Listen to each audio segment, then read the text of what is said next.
Perkembangan jumlah manusia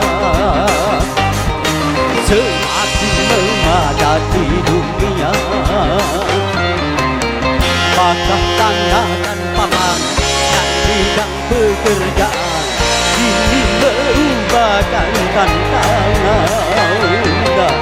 Macam-macam profesi muncul di sana sini, akhirnya timbul persaingan. Persaingan di segala bidang, semakin maju semakin tajam.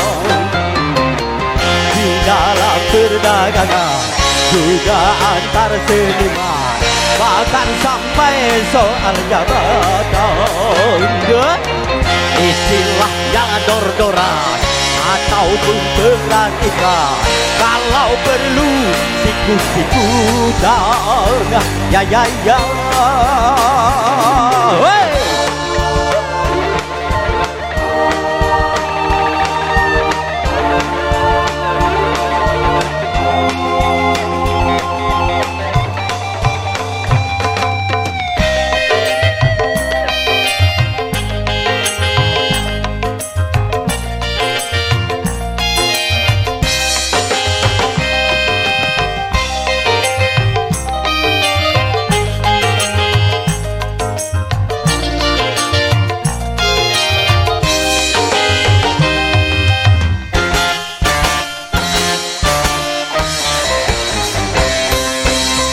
Di alam pembangunan bekerjalah, ilmu pengetahuan tingkatkanlah.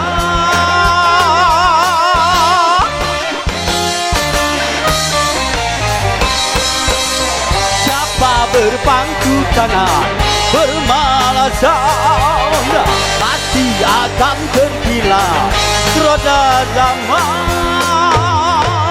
Apapun pekerjaan, syukuri dan juga ditekuni, karena banyak orang siap mengganti. Di zaman macam ini jangan punya rasa tinggi hati, segudang orang pandai banyak antri.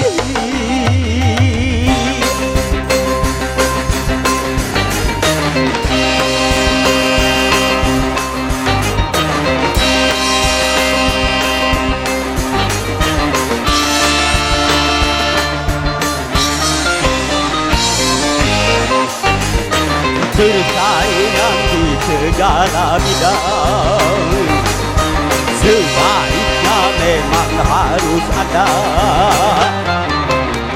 karena persaingan akan jadi perangkat untuk mencapai kemajuan. Karena persaingan butuh pun ditingkatkan, kalau tidak akan tenggelam. Marilah bersaing dan berlomba, meningkatkan ilmu dan prestasi.